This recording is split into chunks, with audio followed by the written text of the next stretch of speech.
Dream machine. .com, HL7, I-18 in the snap. We're building the future, never looking back.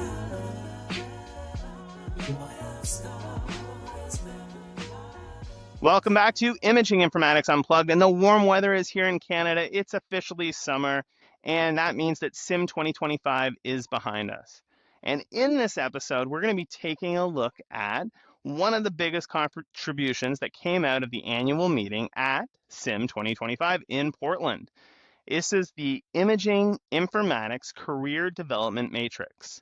Now, this was unveiled at this year's Dwyer Lecture, which was presented by Don Dennison, one of the guests in today's episode. And this matrix is a great framework to help individuals map out their career growth, for teams to plan more strategically, and for organizations to be able to finally answer that question, what is it that an imaging analyst actually does? We start out with Don Dennison, and Don is a seasoned imaging informaticist. He's been at it for nearly 25 years. Don is a CIIP, he is a SIIM fellow, and he is helping shape and define the industry that we work within. From exam content to practice analysis to editorial boards, Don shares why this tool was needed, how it came together, and why the future of imaging informatics needs to be defined by the people that are living it. After we speak to Don, we move on to Brad Genereaux. Brad Genereaux is a global healthcare lead at NVIDIA. He was a former co-chair of DICOM, current co-chair of the IHE Radiology Planning Committee, and Brad has been at the forefront of imaging interoperability for many years. Brad shows us how this matrix can be supercharged with AI. With just a few small prompts, you can create quiz questions, help you define job roles within imaging informatics. And then finally, we close out with Mohannad Hussain, who is a consultant, a developer, and a passionate advocate for open source tools and better interoperability. Mohannad shares how he has a vision for moving this matrix from an Excel format to an interactive web-based platform, making it easier to access, contribute, and build from. Now, this is going to be great for people that might break into a night sweat with the idea of a nested formula or a pivot table. So this is going to be a really good conversation. If you're into conversations like this, like and subscribe. And with all that said, let's jump into it. Okay, so welcome everyone to Imaging Informatics Unplugged. And today we have a bit different of an episode today. Rather than our standard interview style, we're going to be taking a recap look at SIIM 25. And specifically, we're going to narrow in on the Dwyer Lecture, which was presented by Don Dennison, and looked at drivers needed and what are the skills that imaging informaticists need today. On top of this being a really engaging presentation, it had a lot of really practical steps and things that we can start using today to help identify gaps and fill them. And that's what we're going to talk about today. And on top of that, this was, I think, the only session that referenced Canadian Bacon, the movie. With that said, I have three Canadians that we're going to be chatting with today. And I will hand it over to Canadian number one, Don Dennison. All right. Thanks, Jason. Thanks for this opportunity. You know, when you get asked to do the Dwyer Lecture, it's a lot of pressure and a lot of exciting opportunity. So you have to think of what are you going to talk about. And I'm just going to get my slide sharing here. And so when you get asked, to do the Dwyer Lecture, you have to think about what you're going to talk about. And it struck me, we do a lot of talks on AI and a lot of talks on all kinds of things. But we really don't talk enough, in my opinion, about what's happening to the role of the people working in imaging informatics, from the PACS admin to imaging analysts to integration specialists to app specialists to trainers, project managers, etc.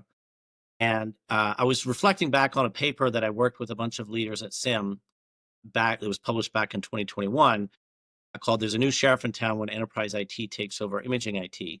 And it really wasn't intended to look at as a negative thing, but really there's a culture difference in terms of what is prioritized and what is emphasized and what is rewarded between a centralized service of IT, enterprise IT, that serves all ancillary departments and all areas of the enterprise, versus one that's highly specialized and adapted to serve the needs of an ancillary department like radiology, cardiology, or any other imaging informatics centric department. So when I took a look at that, I referenced the paper in my talk. I also talked a little bit about, I won't go through full detail, but just took a look at a use case of cross-enterprise reading and reflecting on a project I worked on and how many different roles needed to be involved in order to enable one of the workflows. It was a significant number of people on the call that were required to define the requirements specifically, to do the design, to do the build in each of the systems, from the EMR REST to the interface engine to the PACS to the reporting applications at both enterprises, all of that stuff, and then also do the testing and then transition to support. So it was an army of people required. And the other thing that I reflected on was, when I interact with vendor staff and then healthcare staff on the same call, I think there's a lot of misconception or outdated ideas about what an imaging informatics is allowed to do these days. And specifically, I mean, there'll be a racy table or some statement of work that says, oh, this is what we need your PACS admin to do. And there'll be a series of tasks in there that, the PACS admin hasn't been allowed to do in many years. It's all IT infrastructure or cybersecurity team or some other team. So we have a lot of different silos within healthcare organizations now that I don't think everybody's consistent on from enterprise to enterprise, and that a lot of people don't fully understand. So in the light of that, how is one to plan their career? How is one going to try to determine, from where I am now and what is interesting to me and my career path, how do I get from where I am to where I want to get to? Also, if you're a resource manager, how do you determine what are the breadth of skill sets you need across the various job titles and roles you have to deliver on the mission that you have been tasked with? So with that, I started coming up with in my head this model. I do a lot of I'm a visual person. I draw things out, or I create tables, or I like to create tools that I can hand to people to use rather than just talking about stuff and presenting stuff. So working with a bunch of other really smart folks, I developed this thing I'm calling the Imaging Informatics Career Development Matrix. The matrix itself is an Excel format. I'm going to show you some examples of what it looks like. And we're going to talk a little bit about how it can be used in applications and also potentially a future more interactive approach to it. Basically, what this model does, it takes all the imaging informatics knowledge areas that I can think of, expressed as things that a person can know and things that they can do, as in tasks they can perform. And those together are called a knowledge area. These knowledge areas are organized into subcategories called knowledge domains, and I'll go through those. And they're grouped into levels 1 to 3, with level 1 being the most basic level of things you need to know and do, and level 3 being the most advanced, with level 3 expecting to know everything that level 1, 2, and 3 can do.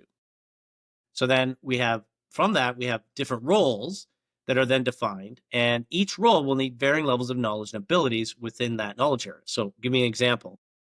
Someone working on an interface engine, building interfaces, will need to know a lot more about HL7 than, say, a project manager, IT project manager.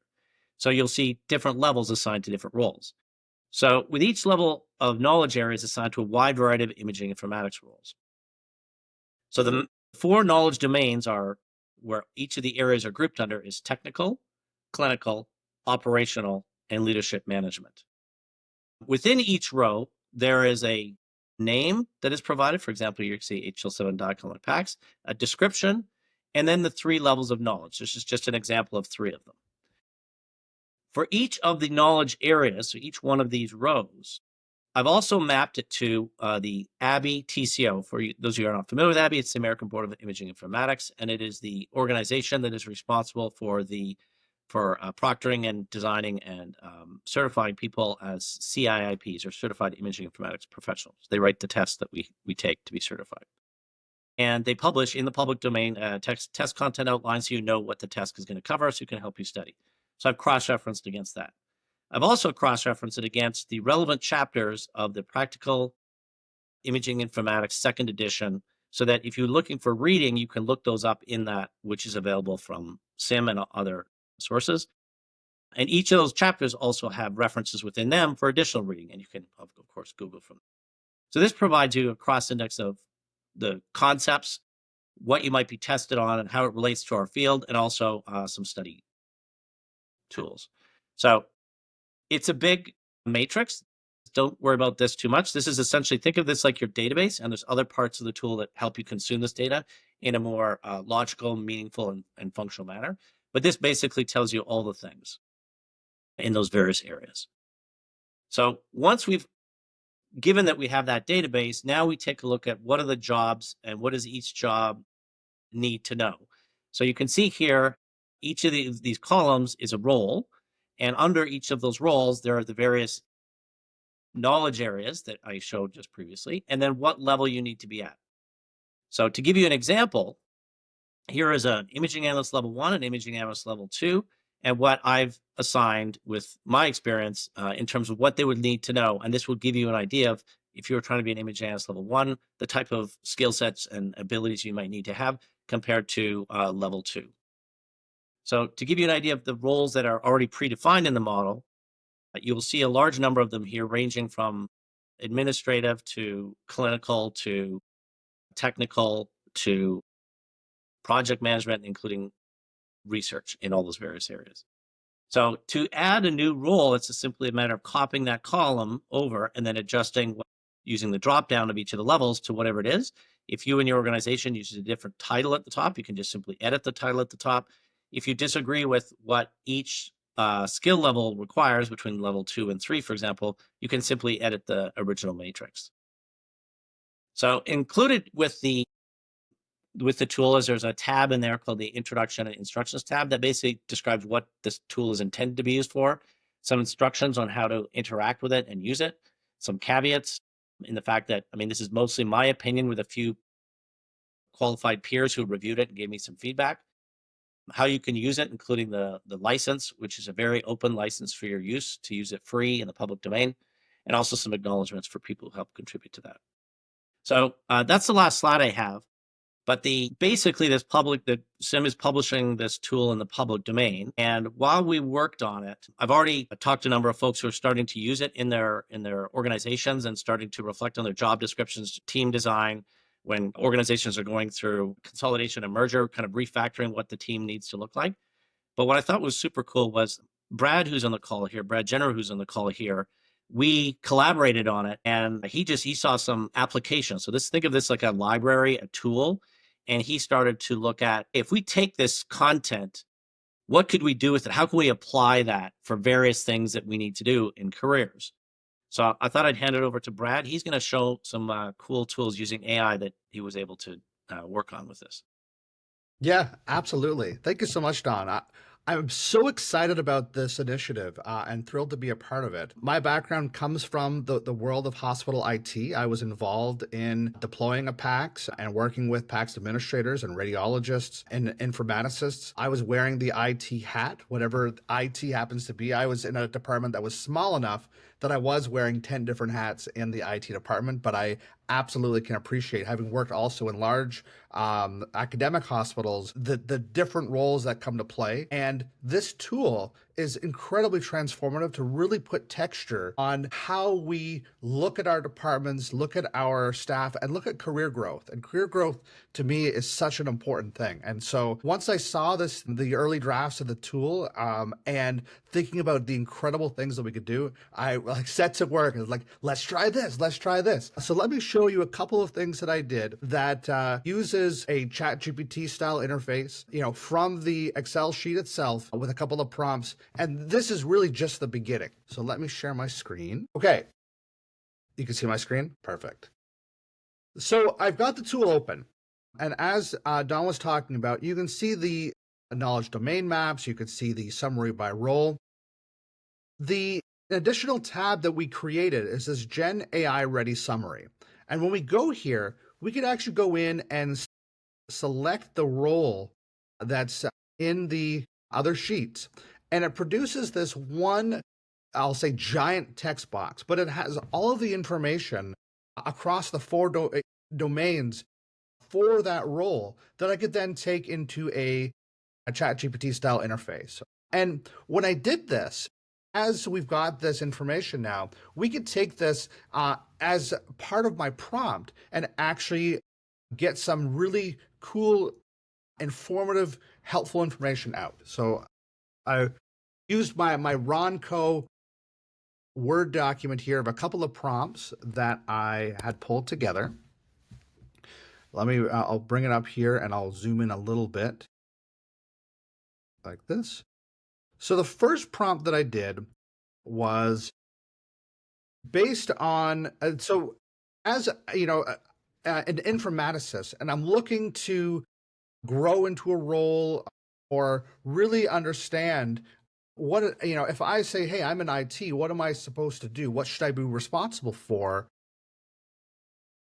Generate me some multiple choice quiz questions that can actually help. So for example here, if I was a radiology modality manager, what are the 10 multiple choice questions? So here's my prompt. Based on the following job profile, create me 10 multiple choice questions to test potential applicants. And then I pasted in this blob text from here as part of my prompt, and then hit submit. And it came back and gave me 10 multiple choice questions. And you can see that, which of the following is a primary function typically performed within a radiology information system, a RIS? Image post-processing, patient administration and scheduling, generating diagnostic reports, and archiving and long-term storage of medical images. Great question. Someone who does radiology modality management would be able to know exactly what the answer is, really, just from looking at that. But it provided me a great set of questions, and I can go back and tweak my prompts. I can say, give me 20 questions. I could say, make these questions difficult. I can ask for the answer key. There are so many things that I can include as part of my prompt. But this really took about 15 seconds of take that blob, give it the prompt, hit submit, and get a response out. I think what's really cool about this, sorry, I just want to comment on that real quick. It's really cool about that. First of all, I think that the caveat with all AI is that you need to read it first to make sure you validate and that it's produced a correct answer, and none of the what's called the distractors, none of the wrong answers are misleading. So it's not a set it and forget it kind of thing. But I think it is very valuable. And the applications errors, as you said, as an interview question, and you said 10 here, but it could be 20. You could run that multiple times and then to pick the best of those questions and complies a quiz for applicants to try and gauge that. You could use it for self-assessment. You could also use it for preparing for exams, like a CIP or something like that. And the other thing is you grab basically the entire job description. But if you were someone who are very expert in 1/3 or half of those, you could extract out just the items that you knew were gaps of yours and then focus on those. So it doesn't prompt you with questions of stuff you absolutely know cold as an expert because you're growing into a new area. So like this type of method has like multiple branches of ways it can be used. Yeah, absolutely. Really, the sky's the limit here. The second example that I kind of thought through was building career growth. In the tool, there's a lot of great roles that have like a level 1 and a level 2, or a level 3. You could be a radiologist or a head of radiology. There is imaging analyst 1 and imaging analyst 2. And so I wanted to grab an example of, imagine that I am an imaging analyst 1, and I'd like to grow into, and level up my skills and go for imaging analyst 2. So what would that actually look like? So my prompt was basically essentially that. I'm currently imaging analyst 1. I'd like to go to 2. What do I need to do to improve my skills? And then I included the prompts, again, from the tool itself. I pasted that. You can see this input from tool. I said the job profile for imaging analyst 1 looks like this, and the job profile for imaging analyst 2 looks like this. And I pasted in my response, pasted that into ChatGPT. I asked for a response, and it pulled together something that summarized what my growth areas needed to be. So to grow from imaging analyst 1 to 2, you'll need to deepen your existing knowledge and new skills across several areas. Here are some of the things that you should be focusing on. So I should expand, for example, my knowledge of HL7. I should add a little bit more on DICOM. So, there wasn't too much change between the two roles, but understanding a little deeper about the structure of DICOM is something that would be needed to grow into that role. What do I need to know for PACS, for EMR and risk, for reporting, and so on and so forth? It pulled that together. Added a section for acquiring new skills. So, for example, for HL7, learn to read and understand sample HL7 messages and integration statements. In IT infrastructure, gain a foundational understanding of both on the back end and the front end, and understanding different concepts around cybersecurity and other things. It included tips on how to study, so on-the-job learning, doing formal training, self-study, networking certification. SIIM's a great place for a lot of this as well. And then it ended with a nice message of good luck to help me take the next step in my career to become an imaging analyst too. Again, these are prompts that we can go in and very quickly and easily swap around. I could try out different roles. I could swap roles and say I'm an imaging analyst one, and I'd like to switch into a risk administrator role. What are the kinds of things that I would need to do? So going for this A to B hopping and summarizing the knowledge that I need to know to grow into that role is something that using these large language models could actually make really simple and straightforward for me as I grow my career. I think it's really interesting. The other thing too is that, I mean, this is a starting point. So this could be used for self-assessment. It could be used as a team lead or a manager to sit down and as a starting point, saying to have the conversation. It could be augmented by, like, when you go through these things and say, okay, well, here's an area on, let's pick something basic like DICOM. One could then say, okay, where are there online courses or available internal libraries? And then so you could take this and then map that into a actual development plan and then set timelines. Say, okay, this is the type of skills you need to learn. Individual contributor and you are going to agree, and we're going to revisit this in 6 months and see where your skill sets are. And in the next 6 months, you're going to take this course. You're going to job shadow a PAX admin for 2 days. I'm going to make sure you have time in your schedule. So it creates a framework by which either the individual or the resource manager can start to put a concrete, time-based, measurable, actionable plan together for career development. And it allows you to, like you said, go up one role or jump roles. Maybe you want to go more into management and say, look, I like this stuff, but I'm not the greatest coder or whatever in the world, but I love leading people. So how do I go from here to being this kind of manager? And in some cases, it's just useful to see that gap. It might be a lot, which means you may not be able to do there in one career jump. You may need an interim role to develop and grow and be mentored to get to that stage. And this will help them understand how big of a leap is that. So it's really exciting. So I think to wrap up, we were going to talk, Mohannad, you and I had a conversation about, Excel is great, but it's horrible, right? Like, it's great that it's portable. Everyone can edit it. It's easy to search, easy to, everything like that. But as we saw, Brad had to create separate tabs, which had these massive formulas in order to grab it all and present it, where things like interactive web tools do that for us. So you and I had talked about maybe not just from the content evolution point of view, but from the usability and interactivity point of view, you had some great ideas. Yeah, thank you, Don. And I should start by saying that, like Brad, when I initially was given an early preview of this tool, I was very, very excited for a number of reasons. So as someone who owes his career to Don Dennison, and someone who nowadays makes a lot of noise saying silly things on social media, pretending to be educating people, people sometimes come to me with questions of, oh, how do I become this or how do I become that? And previously I'd give people my personal opinion, which obviously, is kind of skewed based on my view of the world. Now I have a tool I could actually point them to, say, here, go. This has actually been, created by people who know what they're doing, consulted with a number of qualified peers, etc. And the hope is we can take this tool to the next level. So Don and I have actually been in conversation about turning this into a completely web-based tool, which would democratize the access to the tool. You don't have to have Microsoft Excel, so the macros have to work and stuff like that. And just for someone like me who is known to have Excel phobia, it's not a documented disease. There's no ICD code for it, but I'm applying for that right now. That also relieves that phobia, because I'm one of those people that looks at an Excel sheet and I'm like, oh my God, where do I even start? So hopefully if we could put this into a web-based tool, it would be much easier to use, also much easier to maintain the back end. So as we need to put in updates, update role descriptions, skills, stuff like that, these can now potentially be opened up to a wider circle, of course, depending on, what Don and SIIM choose to do in the future. So I don't have anything concrete to announce as far as when that's going to happen and what it's going to look like, but let's just say that we're in early stages of figuring this out. So please stay tuned. Probably will make some noise on social media when we get to that point. Yeah. This is I very think exciting. This is really going to change a lot of things.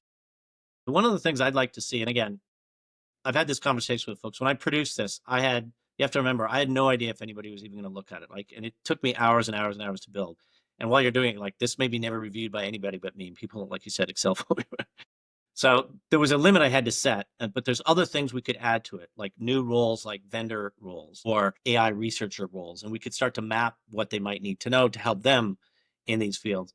But what I'd really like to see is some kind of structured more governance around it, where we get more than kind of my biased opinion and a few other people's, where it's kind of a reviewed and managed asset. So as new things become skills that imaging informaticists are expected to know, we can continually improve and augment, or things that shift from, well, this used to be done by, I'm just making it up, like by a Paxman, but now it's much more common to be done by an imaging analyst. That we can switch those levels and tweak it over time. So I would love to see almost like a formal review process, maybe annually or something, that we kind of get together with. And again, this is in the public domain with a very, very open Creative Commons license. So other people can take this, modify it, use it for their own purposes, however they want. You can read the license in the tool. Well, thank you to the three of you. I think this is going to be exciting to see how this unfolds over the next few years. I'll give you an opportunity, Don, just if you have any closing thoughts. Yeah, I think beyond the tool, what motivated me to do this was really, I have a concern that we as an imaging informatics community are not going to maintain what is special, unique, and attractive about the jobs that are in our community. As things get carved off and put more centralized into central IT, I do fear we're losing the important context of solution delivery, right? Like, yes, ticket was open, ticket was closed, but did it actually make the RAD better at what they need to do? Did it make them more confident in what they're doing? Did it make the tech more able to spend time focused on the patient's comfort during the exam? So I have that concern. So I really want to see, and I don't see somebody from the outside of our community coming to save us. I think we as a community have to define the value that we provide, and be able to articulate it, and we need to be able to translate that into meaningful benefits for the organizations we work for and for the people we serve. And I'm hoping that this tool kind of is a starting point for us to really focus on ourselves and not just pray that AI is going to solve everything for us in the future, which it may, but I'll be retired before then. So It certainly looks like it's about to help, maybe. But yeah, thank you very much, Mohannad, Brad. I'll give you any opportunities for closing thoughts. Or I'll chime in super quick. I think in addition to what Don was just saying, that this tool is going to be a starter point, there was actually a slide in Don's presentation that really resonated with me. I have a picture I'm actually looking at right now because I'm planning to reference this in my future presentations. Don also summarized some quote unquote soft skills that are also not very obvious and very specific to this industry. And he's reminding people of what makes imaging informatics special versus many other verticals. So I'm going to enumerate. There are 4 items. Be generous, give some of your time, something you definitely see in this industry. Second is choose to lead, even as a mentor to just one person. Goes a long, long way. Be kind and fair. We're all trying. And this is such, profound advice. Again, it's easy to sometimes get angry if something doesn't work, whatnot, but being kind and remembering that everyone is trying is something really helpful. And last but not least, I think it's probably the most important one, is advocating for imaging informatics, which in this case entails aiming for great, not just minimum. And this goes a long, long way in that long-term career planning, in addition to the hard skills that you need. Perfect. That was a really great recap. Brad, finish this off here. That was amazing, Mohannad. Thank you for sharing that. For me, when I think about the imaging industry globally, right, this is a global demand. And we always talk about, we go to events like SIIM and say, medical imaging is such a tight community. We all work together. We're family. As we grow, if I imagine every hospital system around the world all have to think about what are the roles, what are the expectations of these roles. And as a professional in this group, if I am going, moving as I'm growing my career and moving from place to place, have to understand different sets of expectations. There's just a lot of waste. There's just a lot of, everyone is doing their own thing, and there's a lot of knowledge loss. With this tool, both as a professional who is building my career and looking to, do my life's work and help patients, help physicians, help radiologists, or as a hospital system looking to build a stellar team and understand what are the different skill sets needed to have an effective team to really drive the goals of the organization. Standardizing this in a way that we all understand we're all starting from the same place allows us to build off of that base and then go and really make that transformational change. And so that's what I'm so excited about, is that we have made this straightforward, easy to consume, and all can start from the same place so that we could go and do great things. Terrific. Thank you very much to the three of you. Look forward to Thanks, seeing where Jason. this goes. Take care. Thanks for hosting. .com, HL7, IHE, and Snap. We're building the future, never looking back.